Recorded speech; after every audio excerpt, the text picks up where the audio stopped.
Hey, good morning, good morning, good morning. Welcome to another business talk. I'm your host, Shawan Burns. Thank you for tuning in. Once again, we have a lot to talk about, and it's kind of sad um, to me that we're talking about this because during American history, even Americans or America checkered past with human rights issues and stuff like that. America has always been known as a powerhouse. We've always been known to have strong leaders.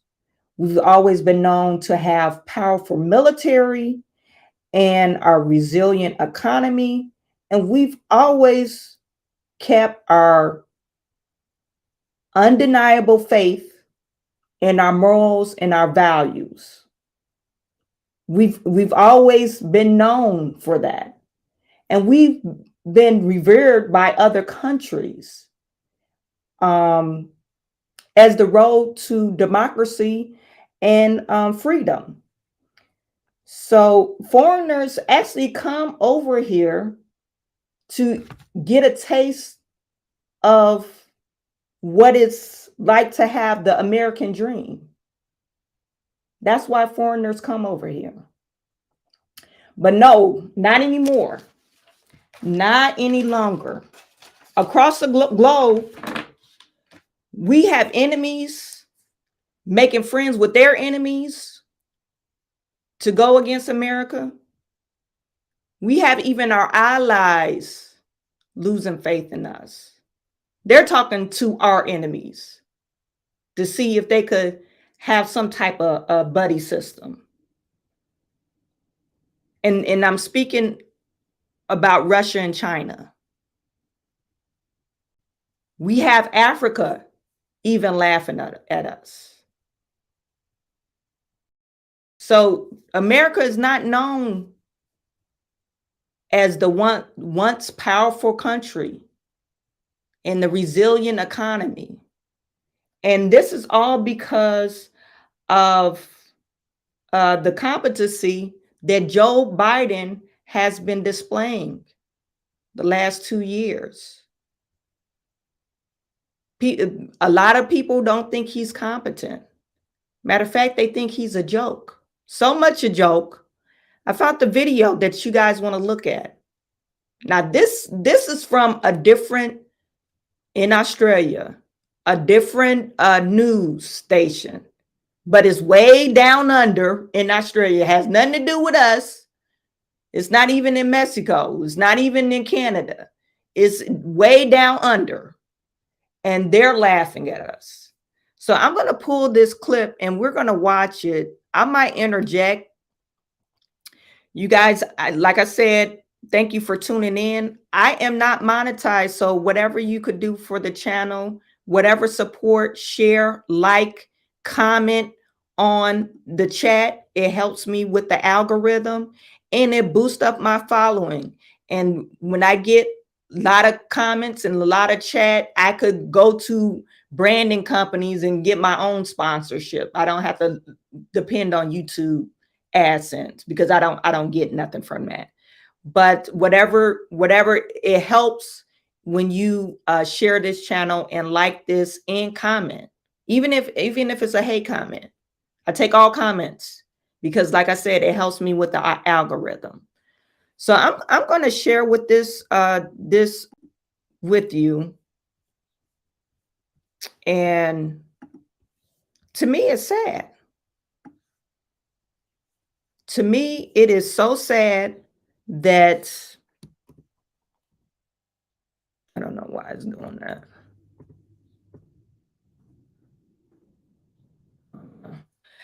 That other countries are viewing us in this manner. And I wish this wasn't the way it is, but it's the way it is.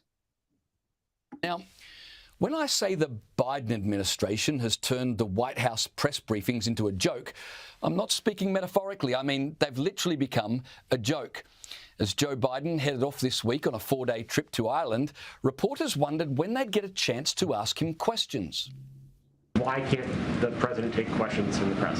Right now, we just don't have anything on the books for a press conference at this moment. The president always loves to take your questions, shouted questions. So Karine or Pierre, whatever her name is, she's the White House press secretary. She's saying Biden takes a lot of shouted questions. She's saying when he's going to his motorcade or whatever and walking along the street, he's taking shouted questions. No, but does he answer them? Okay. I'm going to skip through some of this commentary, but does he really answer the questions that people are wanting to know? There's a lot of questions. Matter of fact, all the documents that was released by that 20-year-old boy, 21-year-old boy, he didn't do a press conference on that. And I hear that they just found some more documents on the street. They didn't do a press conference about that. Oh, it's not that we don't want you to ask the president questions. It's just that right now we don't have any question time on the books. You know the books. We've written the books and we've written them, so there's no time for questions. And so looking through the books, I'm afraid question time has not been booked. Of course, what White House Press Secretary Karine Jean-Pierre really means is we don't know what you guys are going to ask Joe Biden, and we don't trust him to answer for himself. Yes, because he is incompetent. Whatever's going on with him mentally and physically, he's not answering questions logically. Can you understand what Joe Biden is saying? Can anyone understand what he's saying? I don't understand what he's saying. Half of the time it's like it's all this mumbo jumbo stuff. So this is not me saying this. This is not CNN. This is not Fox. This is called the Sky News Australia. And look at the title. Did you guys see this title? Sky News Australia.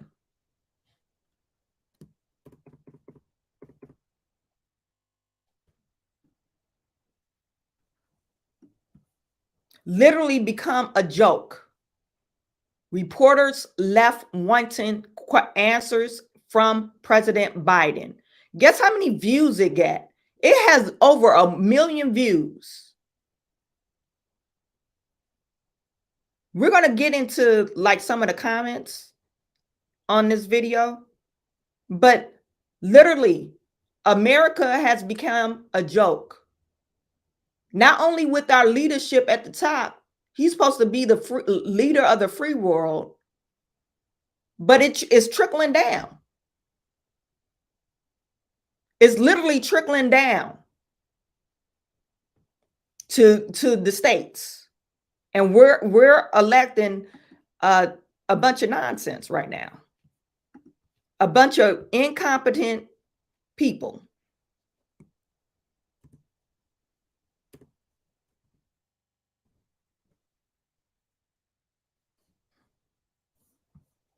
I'm exaggerating. Last time the US president attempted to talk to the press, his carer, by whom I mean his wife, quickly intervened, ushering him away to a safe space.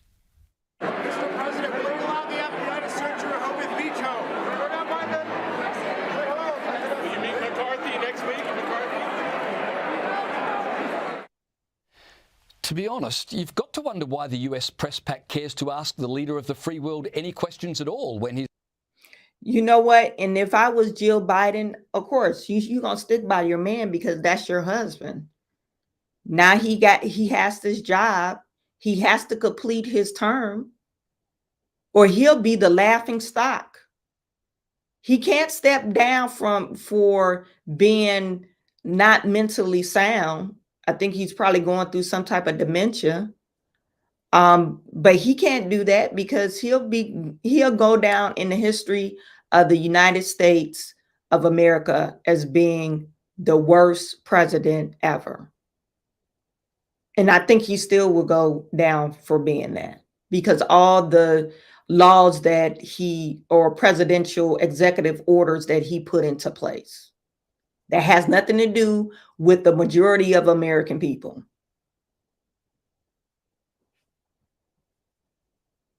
His answers are typically incoherent mumbling. Are you saying that you would be taking part in our upcoming election in 2024? Well, I'll either be rolling an egg or being the guy who's pushing them out. Come on, help a brother out. Make some news for me. I plan on running out, but we're not prepared to announce it yet. All right. He's trying to make jokes, but the jokes don't make sense because something's not clicking up here. And Nikki Haley, she's saying he's not in his prime, and they got mad at her because they said you're not in your prime either. And they thought that she was talking about having babies. No, she was talking about her brain capacity. Okay, she's not going through dementia. That's what she was talking about. Now, and I'm not saying 70-something-year-olds don't have the mental capacity, or some of them are, very wise at their age, and some of them had the mental capacity. But clearly, Joe Biden, something is going wrong. Something is wrong up there, and they're protecting him. That's why he's not doing any press conferences. And right now, we are leading to being the joke of the world. United States is leading in the world of being the joke. Let me get to some of your chats. Let's see what we got here. Frank said, looks like Walmart put the stop to a 500 discount and they had to blame themselves. Chicago, you can do better than this. Okay, Frank. We're not talking about Walmart today. But yeah, they have. Coach Chan said, peace, sis, you should be monetized based on your subscriber and content, which I appreciate right now. Thank you for presenting. Thank you for watching.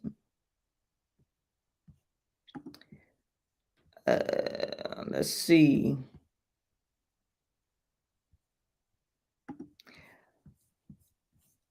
Josh Johnson said, peace, Shawan, finally caught you live. I appreciate you watching. Thank you for tuning in today. Bud95, only in America, a child too young to care for themselves can change their gender. Our dollar is losing the global standing. It will take 3 to 4 presidents and many years to do to the damage of this term. I totally agree with you. Only in America can this happen. And it's going to take us years to undo this. I believe it's going to take us many years to undo the damage that Joe Biden and his administration done. People gave crap to Donald Trump because his rhetoric, but only reason why they didn't like Donald Trump because Donald Trump is not a normal politician. He's not, number one, he's not a politician, so he's not going to play by their rules. That's why people liked him so much. I mean, yeah, I thought he talked too much too, but if you look at the stuff that he put in place versus what they're putting in place, Donald Trump put stuff in place for the American people as a body can actually take advantage of. What is Joe Biden doing? Joe Biden's putting executive orders and executive laws in place and listen, I'm part of, I guess, the people of color minority. I'm a person. I even hate that term, minority group. He's putting in place things and social programs for that doesn't affect the total American party, the American people.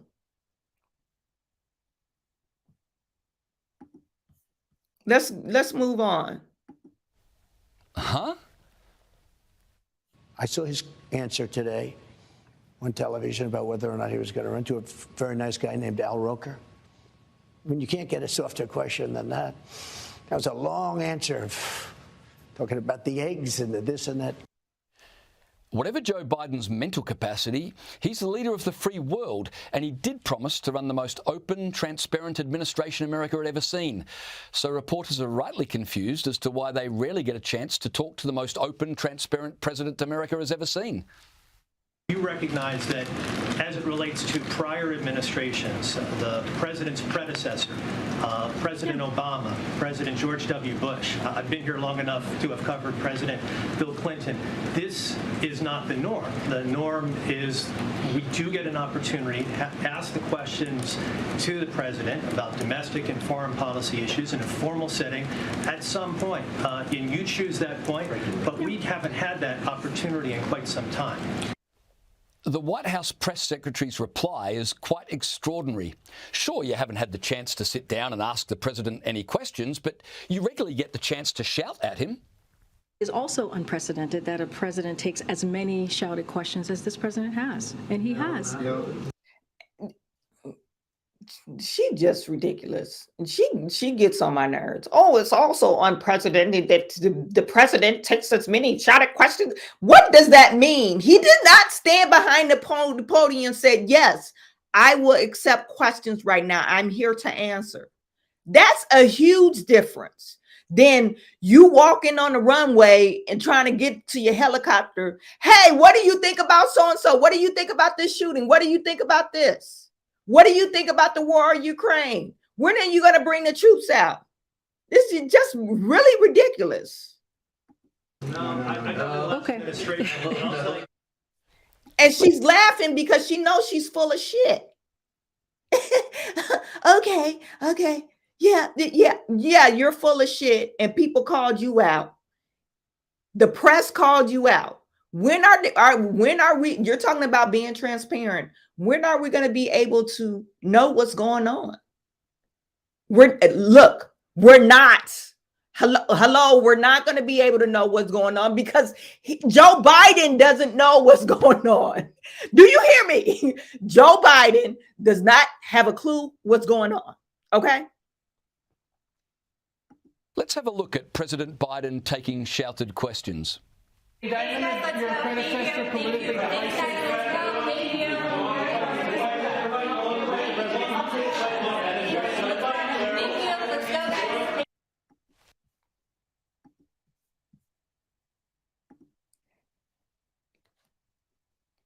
Really, Joe?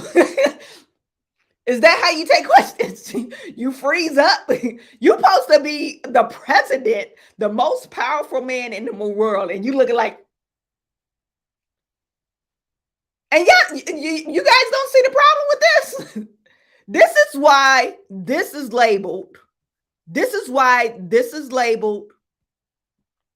Literally become a joke.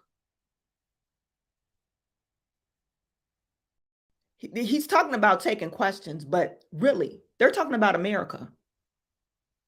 Joe Biden, the president, Joe Biden, literally is a goddamn joke. America is a joke.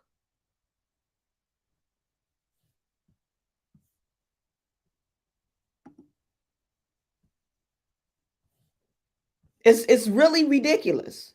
And we're sitting here like, oh, nothing is going on. Like everything is hunky-dory.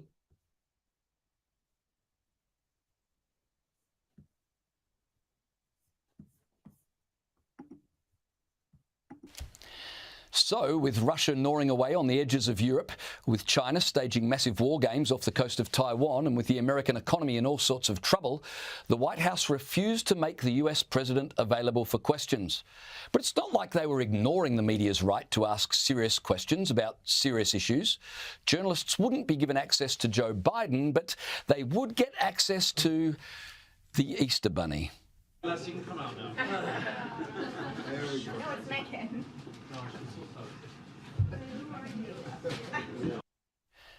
So, while Xi Jinping meets Vladimir Putin to work out how they're going to divide up the world, journalists in America are asking questions of the Easter Bunny. And you see the disgust on his face, like, are you freaking kidding me? They literally had the damn Easter Bunny at the press conference. Has it happened before? I scoured through the internet to see if the Easter Bunny was ever in the actual press room. I couldn't find the picture.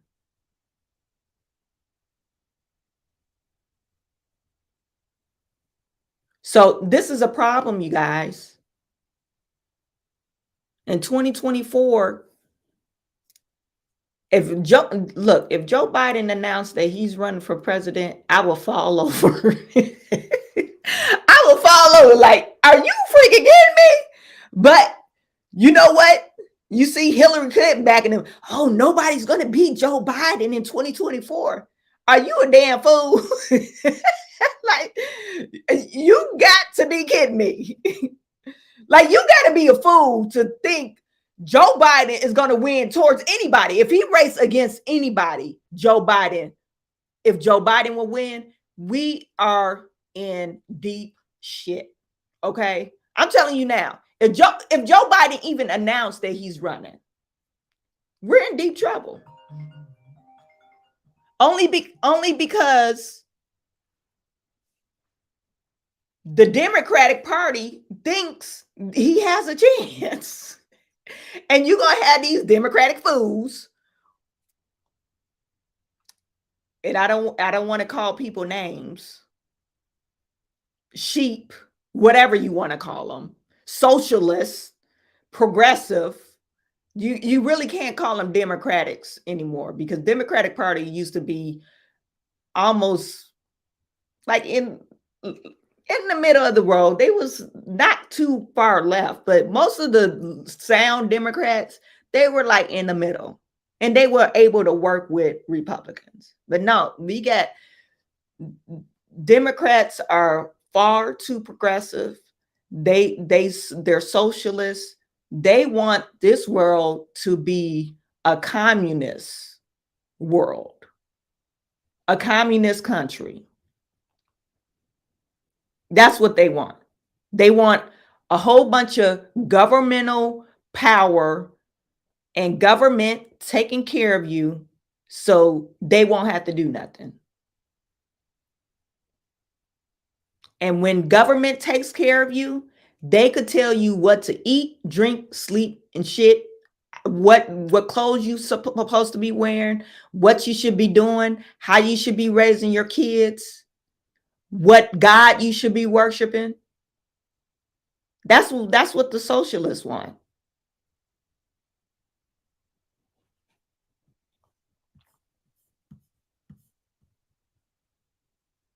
I linked the video into the description section if you guys want to watch the full video without me commenting on it. But this is what other countries are looking at us like, dang, these people done lost their mind in America.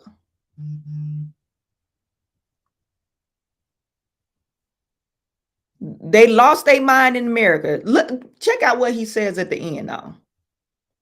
And ironically, they get about as much information as if they were questioning the president himself. The only thing missing from the White House press briefing was Dylan Mulvaney coming out to sing God Bless America, but he was too busy advertising Nike sports bras. Even in the world's superpower, you can't have everything. We are a joke. They even know Dylan Mulvaney is a damn joke. They even know Dylan Mulvaney is a joke. Like I said, We're up here, North America. Australia, I have a globe. I don't know if y'all can see this. This is a globe. It's on wheels. It's kind of old.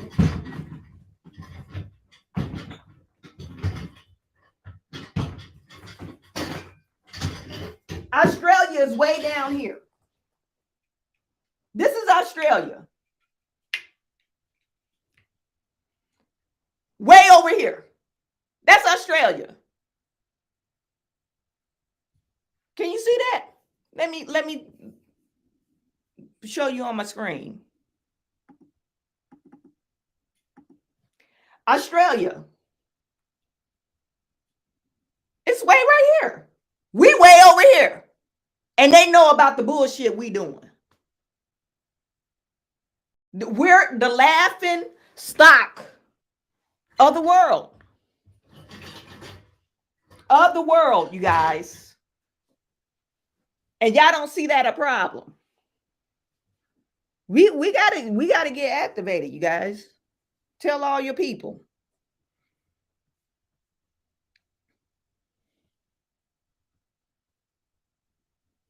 Tell all your people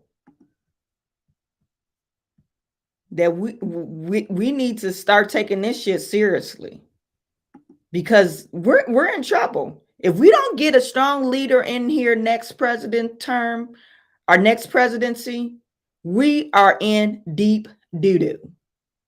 Somebody already said deep doo-doo in our chat. Let me see who said that. Oh, somebody.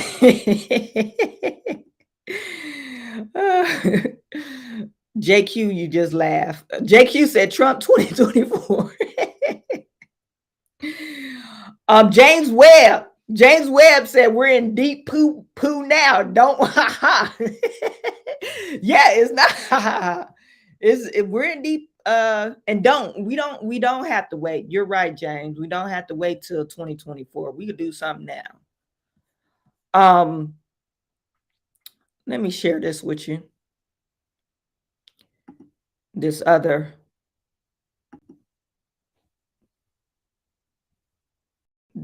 is what he was talking about. This happened like last week during Easter on the 10th. And the White House was taking questions, or the Easter Bunny was taking questions.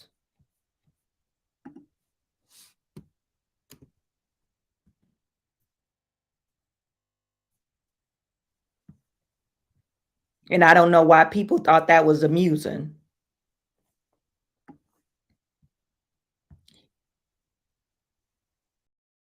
You know, he's walking up there like, the White House is a joke right now. It's a joke.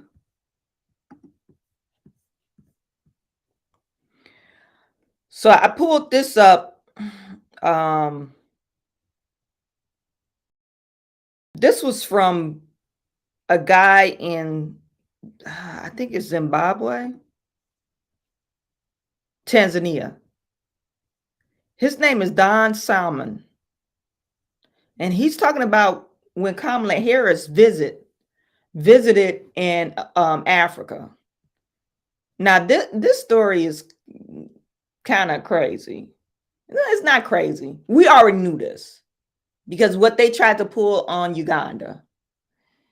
You know, Uganda, they already enacted. They said they're going to enact homosexuality is punishable by death. Now, is that inhumane? I think it is. Yeah, you're going to kill somebody because who they like, but they don't want it in their society. They trying to nip it in the butt. And reason why they're going so far extreme, they probably seeing what the U.S. is going through right now. So they're just saying, no, we're not going to even dabble in it. We're not going to give people free will to even test the waters. We're going to nix it from society. And it's going to be a crime for you to commit a homosexual act or to be homosexual in Uganda, because they probably looking at the US and Canada and saying, oh, homosexuals were there and it was frowned upon, and then they lift up laws, and now everybody over there is homosexual. So that's probably why Uganda went so extreme, because they don't want it in their society. Now, peep this, what this guy is saying. Now, this tweet is from Don Salmon. If you're on Twitter, give him a follow. U.S. and human rights in Africa is all about homosexuals. U.S. will give Africa all the money to promote LGBT.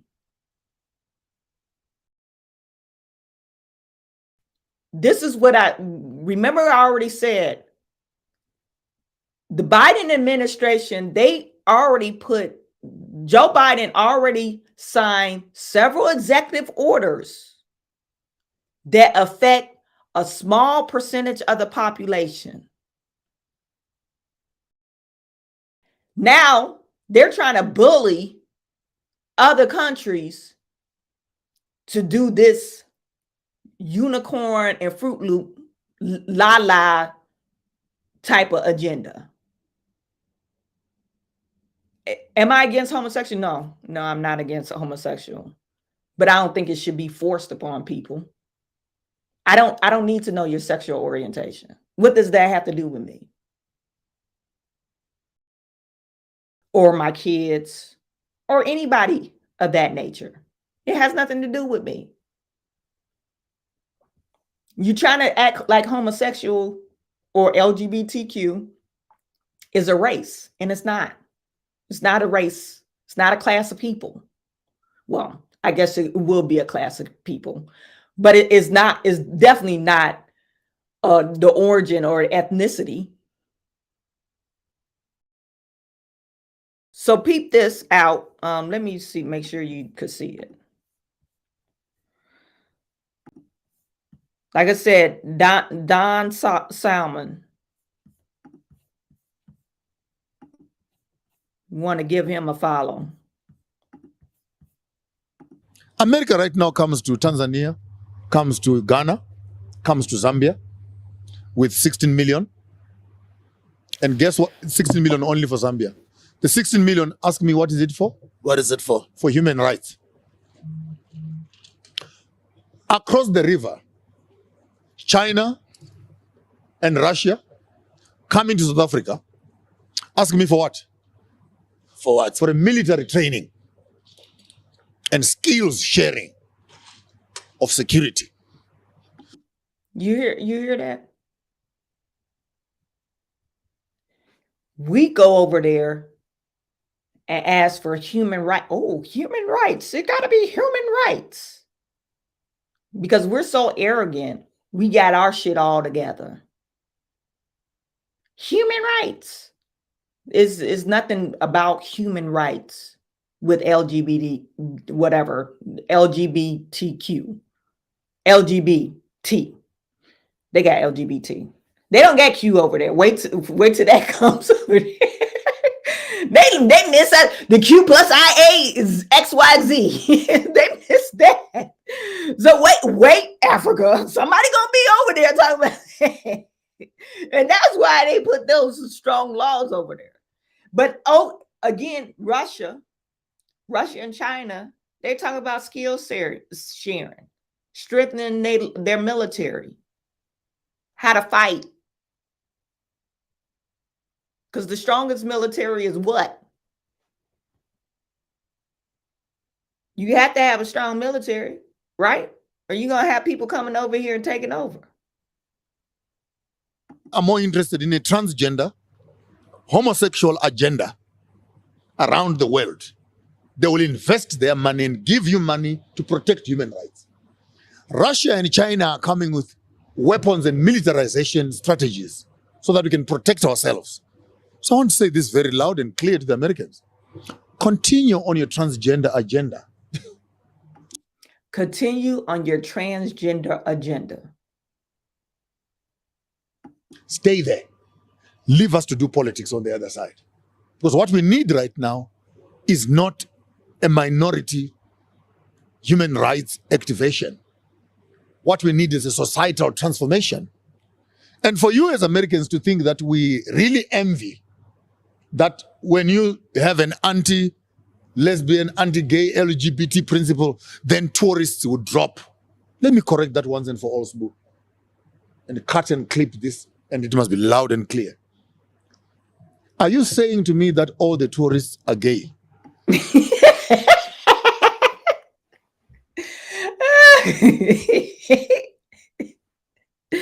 said, do you mean to tell me all the tourists are gay?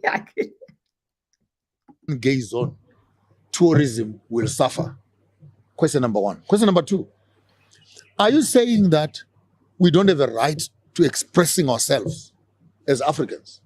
No. Question number three, if democracy means majority rules and majority votes against a principle, then why won't you allow that to become law? Are you saying the minority must manage the majority, or the majority must manage the minority? Then if that whole ideology is wrong, then take democracy in a nice black dustbin bag and throw it outside. He had a point there. But that's what it is here. The minority manage the majority. And there is no democracy. We already know that. There's no democracy. When you go against the grain, and the minority is literally dictating what is being passed into law. And we just supposed to sit back and relax and say, oh, it's okay. I believe in human rights. What about your rights? Aren't you a human? And aren't you to speak for the majority? How is it a democracy if the majority says, no, we don't want to do it, and then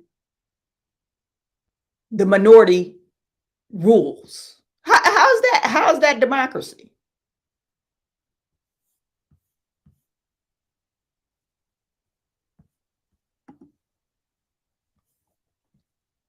BDD 9.5, Russia and China making allies what America is trying to lose them. Yeah.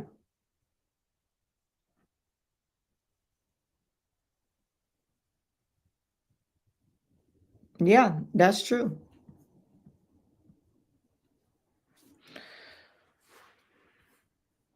I got another article to share with you guys. This is on Biden's, I guess now I don't know how independent this is. It seems like it's independent. It's called Morning Consult. Morning Consult is, they do surveys. And on this particular survey, they surveyed Joe Biden's approval. And they broke it down. Biden's approval rating is underwater in 40 states as he preps for re-election bid. The president has seen no notable improvements of his standing in 2024 battleground states. I don't know why it says that, but this article was written on April the 17th. It's Morning Consults. Perception of, let me make sure you guys can see it because sometimes it's too small. Okay. Perception of President Joe Biden's performance remained negative across most of the country, including the battlegrounds like Arizona and Georgia that were pivotal to his 2020 victory, marking a stubborn continuation of his standing a year ago as he prepares to launch a re-election campaign. Why is he preparing to launch a re-election campaign? Somebody needs to step in and say, no, you can't do it.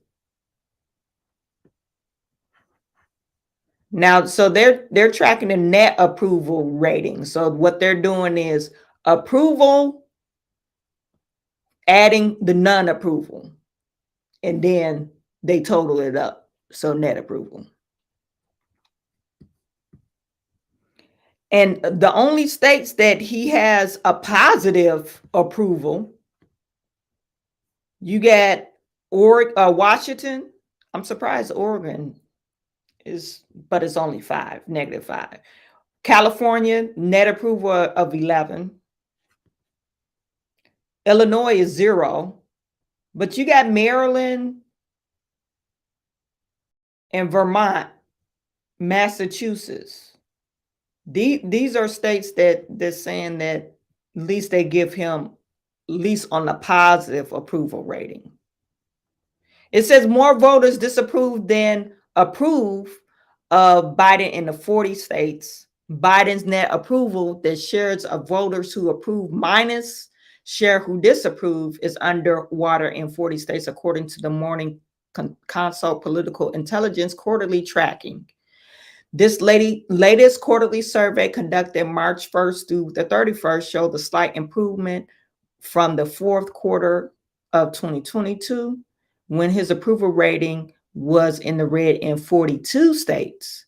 Biden's support is stronger in the blue territories such as California, Hawaii, Maryland, Vermont, while he performs worse in the red enclaves such as West Virginia, North Dakota, Wyoming, and where at least 7 in 10 voters disapprove of his job performance. In Illinois, where Democrats plan to host their national convention next year, I don't know why they're doing that. Voters are evenly split on Biden's job performance. Voters' views of Biden's are stagnant. Biden's state-by-state standing hasn't changed much since they fall when he saw a modest uptick of his approvals in many states following the polling low point of his presidency last summer. Biden's state level approval reflects his approval rating nationally, which was 42%. And that's 2 percentage points below where it was final on 2022, according to the Morning Consult's daily tracking surveys. So this is basically saying, quarterly. I guess they do this quarterly. But, it's just, they doing registered voters. They polled the registered voters. They didn't tell us the sample size. It didn't get down to that. I don't think it is. But they do break it down from registered voters, Democrats. Of course, Democrats, they think he's doing excellent. Independents, independents, they have more in the red, even in Michigan. Michigan was purple. So they had more in the red as independents. And Republicans. Of course, Republicans, they're going to have a high percentage of in the 90s. But that does tell you something. Because if you look at the Democrats, they're not too confident. They had 80-something% on average, 80%. But that's approving of Joe Biden. But everybody else, they disapprove of him. Independence is kind of in the middle. But it's still leaning of disapproval because it's 60-something. I don't see nothing lower than 60. Well, there's a 57 and a 59. So people don't like Joe Biden.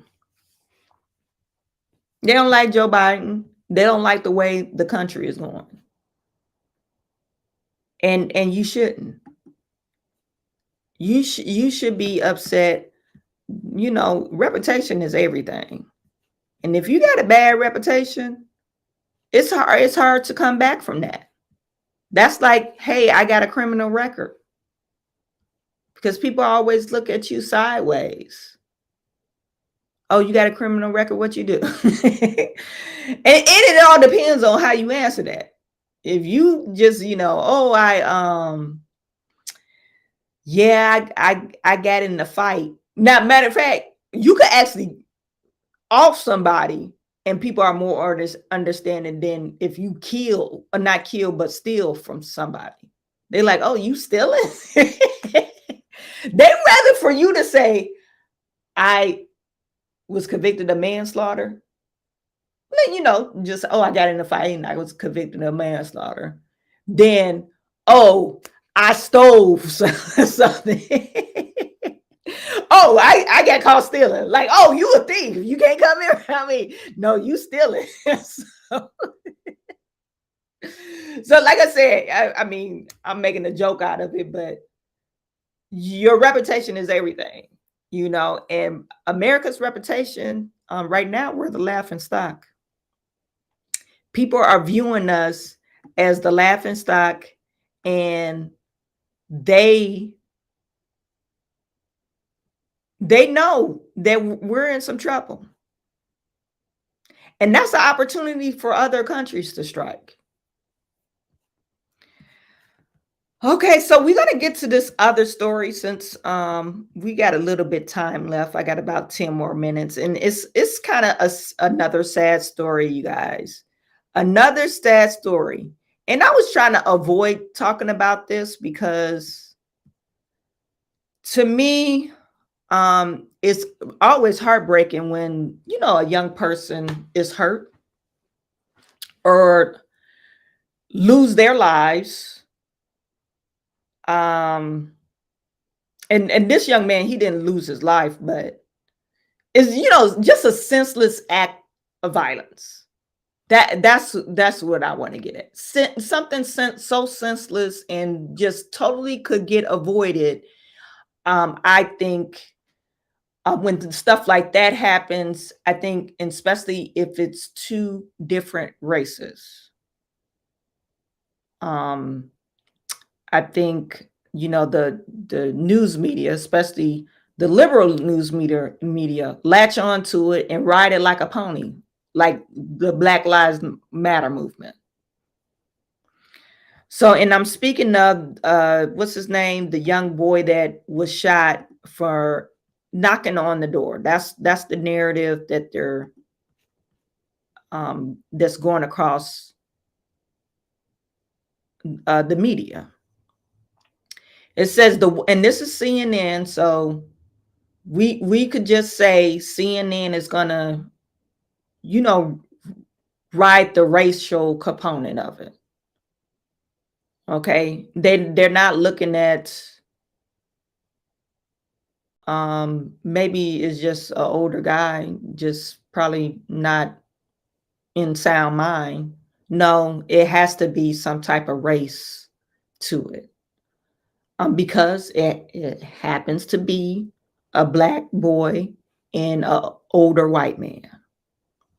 So the white homeowner, and that's the news, the white homeowner accused of shooting a Black teen who rang his doorbell, turns himself in, and is released on bail.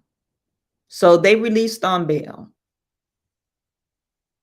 And you know, this guy, we've seen him before because I think he represented somebody else that was shot and killed, I think, by the police. Oh, the young man's name is Ralph Yarl. So he was shot. I guess he was going to pick up his siblings, and he was shot, and the guy shot him twice. And he didn't open up the door or anything. He shot him. That's what the news media is saying. He shot him through the door without saying anything, because this is the narrative that they're saying. So let's listen to this. This is I think this is Jake Tapper, and I forget what that guy's name is, but I guess hopefully they'll mention it. This isn't Charmin. No wonder I don't feel as clean. Hurry up, Dad. You've Go been to in there forever. I'm trying. This cheap stuff is too something we don't I need. told you not to get the other toilet paper.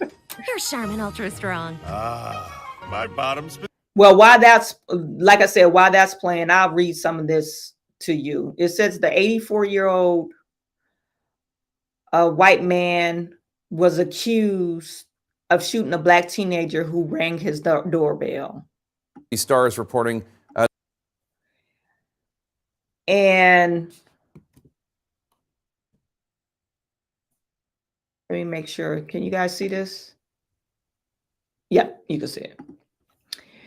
Okay, so yeah, he was accused for shooting the man, Ralph Yarl, for ringing his doorbell, and he was later released on Tuesday. Now, Andrew Lester, that's the guy's name, who faces 2 felony charges: assault in the first degree and armed criminal actions. In the April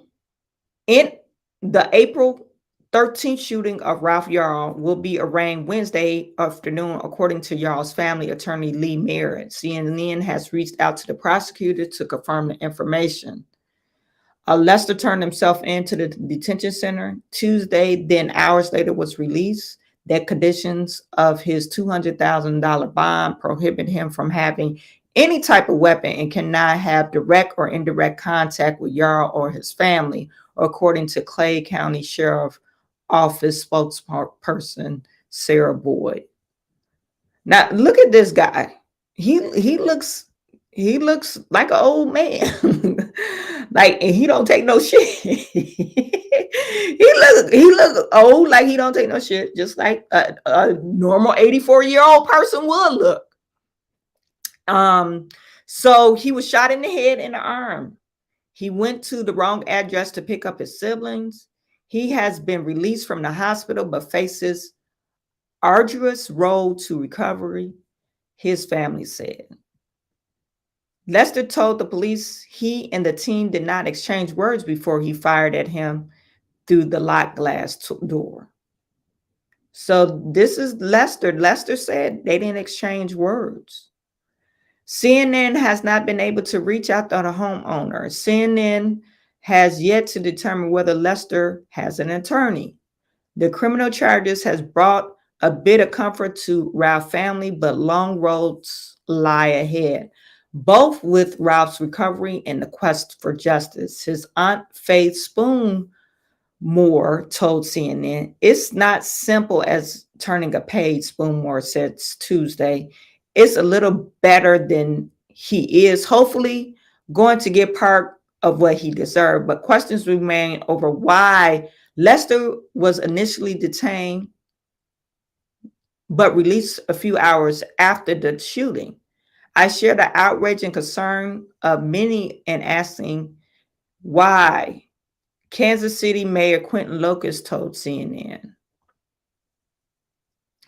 So in Missouri, you can have a 24-hour hold, and it's clear here that this was 2 or 3 hours where the questioned the suspect.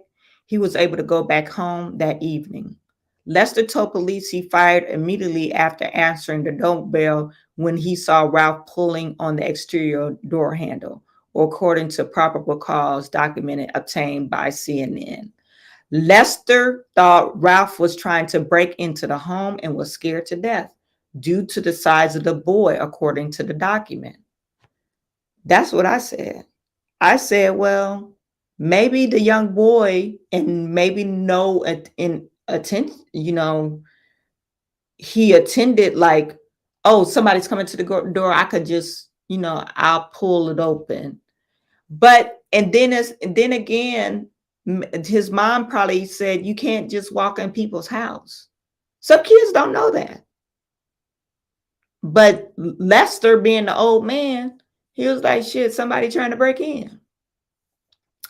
So officer responded just before 10 p.m. and the night after receiving the reports of shooting. When they arrived, they found Ralph wounded in the street. The shooting left Ralph, who plays bass clarinet and is a band leader in school, with gunshot wounds to the head and arm while he was hospitalized. Ralph told police he did not pull on the door, according to the document. So he said he didn't pull on the door.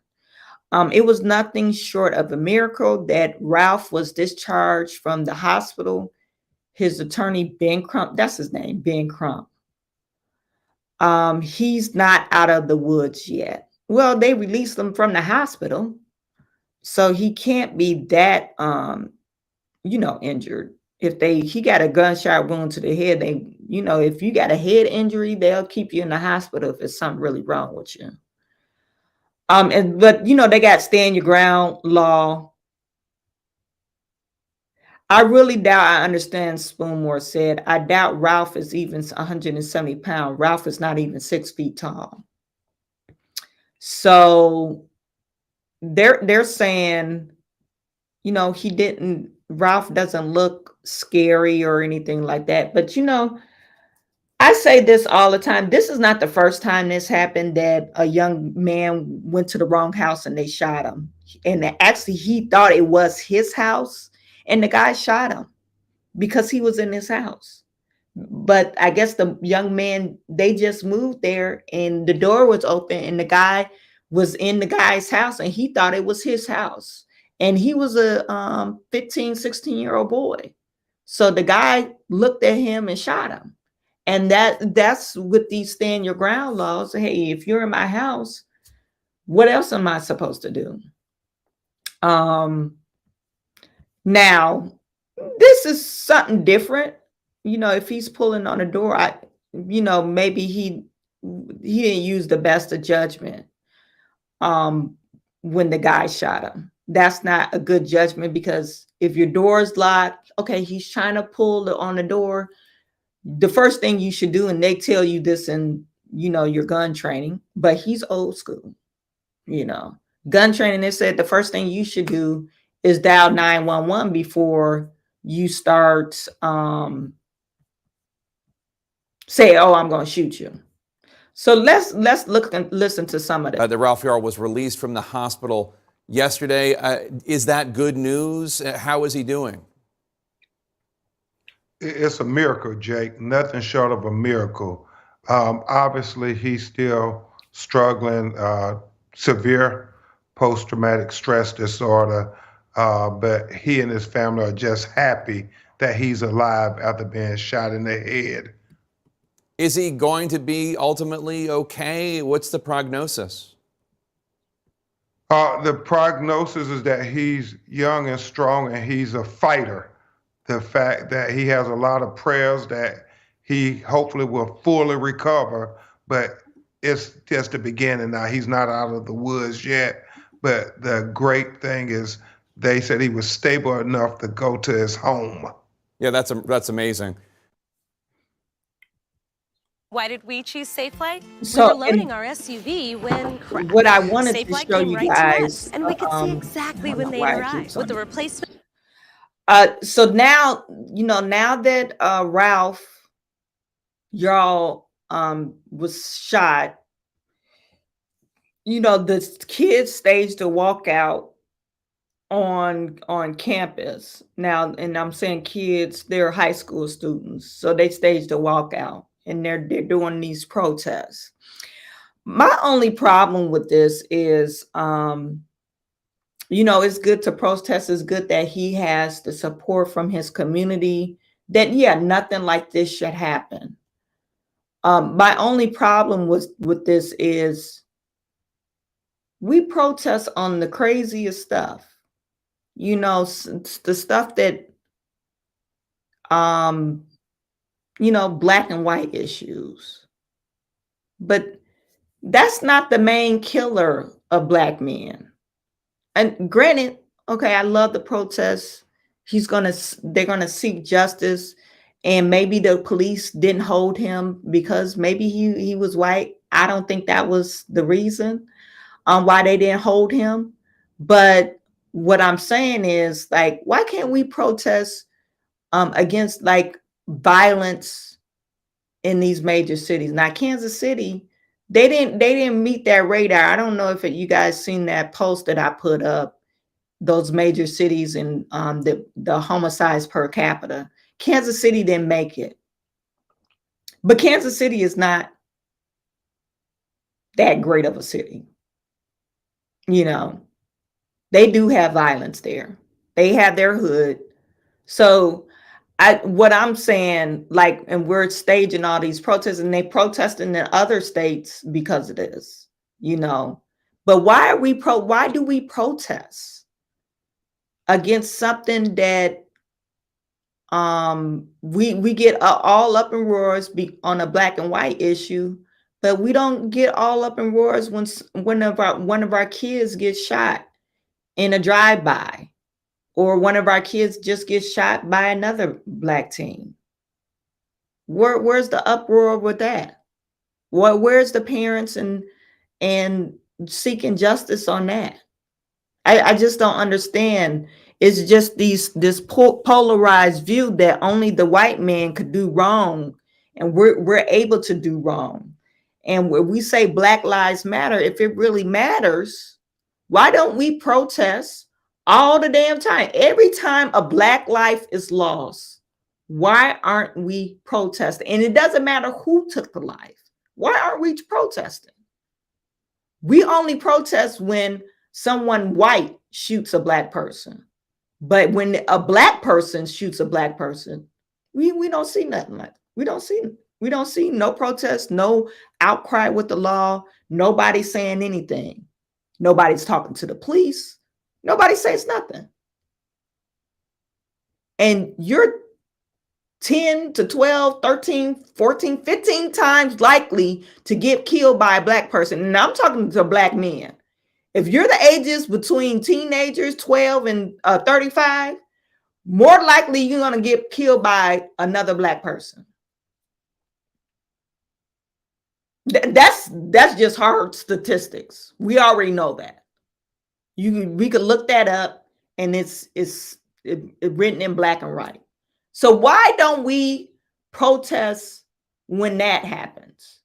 But we only protest when the white person or a white person does something to another black person. To me, it doesn't make any sense. So I'm going to leave you guys with that. Let me know. Put it in the chat. Did somebody even put it in the chat? Give me an answer.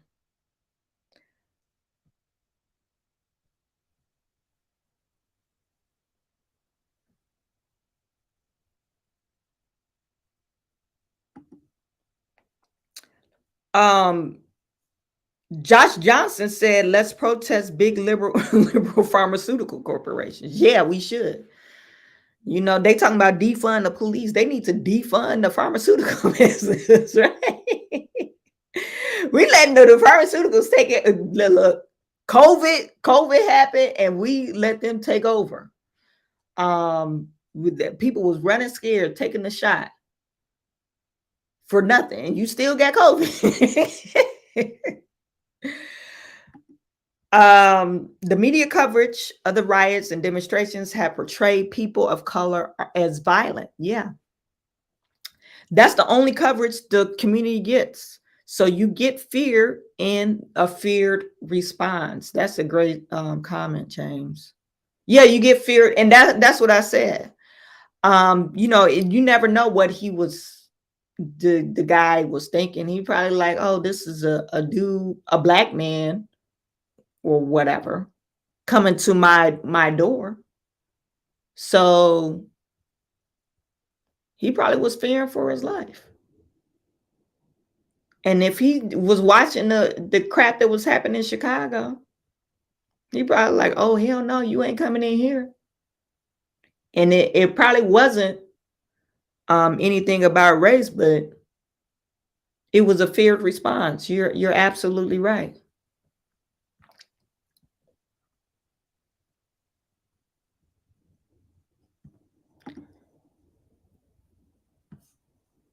BDD 9.5 said, true headline would be scared 84-year-old man shoots young black man trying to open his door. Have to love major media's twists. Yeah, you do. You got to love it, because they're going to twist stuff up, and they're going to make you think everybody is against, you know, black people, especially the white man. White supremacy exists and is real, and it's ruling across the country. You know, that's the agenda. Rick Patton, beautiful office. Thank you, Rick.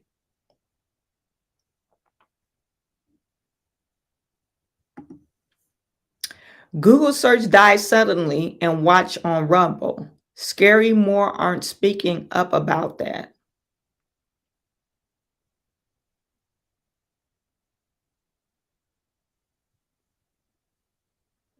BDD, you got to tell me what you're talking about right here. Maybe I was talking about something and you was chiming in.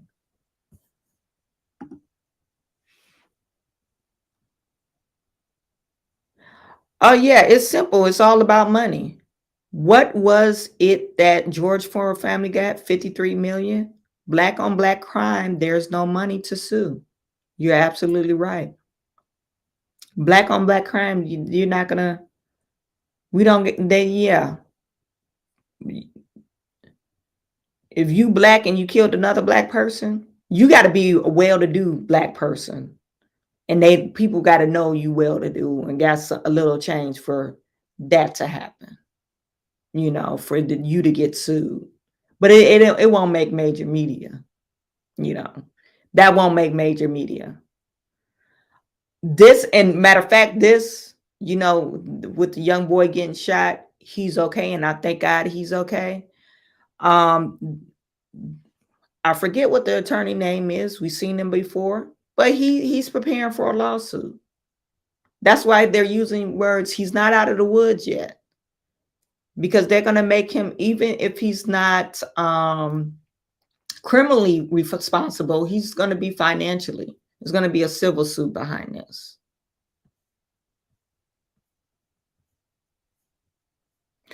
So you guys, thank you for tuning in once again.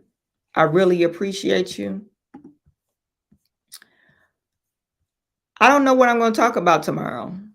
I think I'm going to talk. I see some more stuff happening with Walmart, so I might talk about that again. That's always interesting. But I am going to talk about Detroit.